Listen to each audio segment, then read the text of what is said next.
জীবনে তো অনেক ধোঁকা খেয়েছ, চলো আজ আরেকটি ধোঁকা খেয়ে দেখি।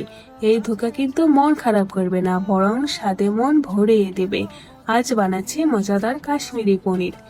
একটি বাটিতে আটা, লবণ আর তেল দিয়ে মিক্সড করতে হবে। এরপর জল দিয়ে মাখিয়ে নিতে হবে। 1 ঘন্টা ঢাকনা দিয়ে ঢেকে রাখতে হবে। এরপর এগুলো ধুয়ে নিতে হবে যতক্ষণ না পর্যন্ত পরিষ্কার জল বের না হয়। যখন পনির বের হবে তখন একটি প্যানে জল গরম করে পনিরগুলো সিদ্ধ করে নিতে হবে। এরপর পনিরগুলো ছোট ছোট টুকরো করে কেটে নিতে হবে। লবণ আর হলুদ দিয়ে মাখিয়ে রাখতে হবে। এরপর প্যানে তেল দিয়ে পনিরগুলো লালচে করে ভেজে নিতে হবে। ওই একই তেলে শুকনো মরিচ, জিরা, তেজপাতা দিতে হবে। কেটে রাখা টুকরো টুকরো আলুগুলো ভেজে নিতে হবে। এরপর লবণ, হলুদ, জিরা আর কাশ্মীরি মরিচ দিতে হবে। মশলাগুলো ভালো করে কষিয়ে নিতে হবে। মশলাগুলো কষিয়ে জল দিতে হবে। জলটা একটু ফুটে এলে পনিরগুলো দিয়ে দিতে হবে। সব শেষে গরম মশলা দিয়ে নামিয়ে নিলেই হয়ে গেল কাশ্মীরি পনির।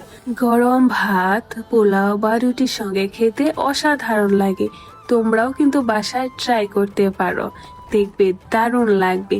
আমার ভিডিওটা ভালো লাগলে লাইক কমেন্ট করবে।